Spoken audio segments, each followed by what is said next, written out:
కాకినాడ జిల్లా జగ్గంపేట తెలుగుదేశం పార్టీ కార్యాలయంలో కార్యకర్తల సమావేశం జరిగింది. ఫిబ్రవరి 1వ తేదీన కాకినాడ జిల్లా అధ్యక్షునిగా జ్యోతుల నవీన్ ప్రమాణ స్వీకారోత్సవం జరగనున్న నేపథ్యంలో ఈ సమావేశం నిర్వహించారు. ఈ సమావేశానికి జగ్గంపేట ఎమ్మెల్యే జ్యోతుల నెహ్రూ ముఖ్య అతిథిగా హాజరయ్యారు. చొక్కా ప్యాంటు వేసుకున్న ప్రతి ఒక్కడూ నాయకుడు అయిపోడని తోటవారి కుటుంబంపై మండిపడ్డారు. జగ్గంపేట నియోజకవర్గానికి ఎంతో కొంత పని జరిగిందంటే అది తోట సుబ్బారావు ఎమ్మెల్యేగా ఉన్నప్పుడు తప్ప తోటవారి కుటుంబం వల్ల ఈ నియోజకవర్గానికి జరిగిందేం లేదని ఎద్దేవా చేశారు. తాను 2029లో కూడా పోటీ చేసి గెలిచి మళ్లీ అసెంబ్లీలో అడుగు పెడతానని జ్యోతుల నెహ్రూ అన్నారు. రేపు 1వ తారీఖు ఫిబ్రవరి 1వ తారీఖున మధ్యాహ్నం 2 గంటలకి ఇక్కడ ప్రారంభమవుతాం. సుమారు 5 గంటలకి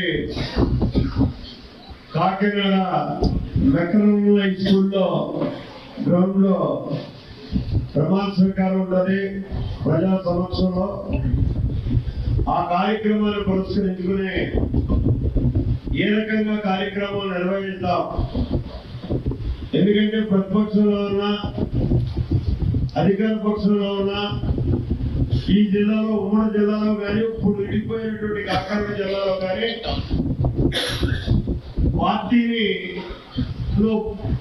కీలక పాత్ర వహించేది మాత్రం మీరు అని మాత్రం నేను చెప్పక తప్పదు.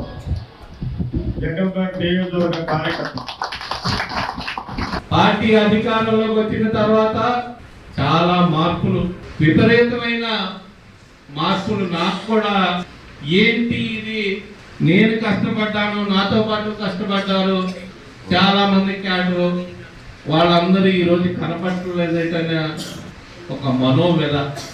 నిజంగా కూడా చాలా వెనకడుగేసాను. నేను మీతో సరదాగా గడిపేవాడిని కానీ మీటింగులు చెప్పేవాడిని కానీ లోపల మాత్రం ఒక విధమైన అసంతృప్తి, అసహనం, కష్టానికి విలువ లేదే, ఇంత కష్టపడ్డా సరే ఎందుకు మనం ముందుకు వెళ్ళకపోతున్నాం. ఒకటి మైనస్ నాకు, అది కూడా అనుకునేవాడిని, పైరువేలు చేయను, నేను భజనలు చేయను, ఎవరి దగ్గరికి వెళ్ళి గంటలు కూర్చుని వాళ్ళు పొగుడుతూ వాళ్ళ దగ్గర భజనలు చేయను, పైరువేలు చేయను, వాళ్ళు నాకు చెప్పండి ఇది చెప్పండి అని పైరువేలు చేయను. అది చాలా మైనస్ నాకు.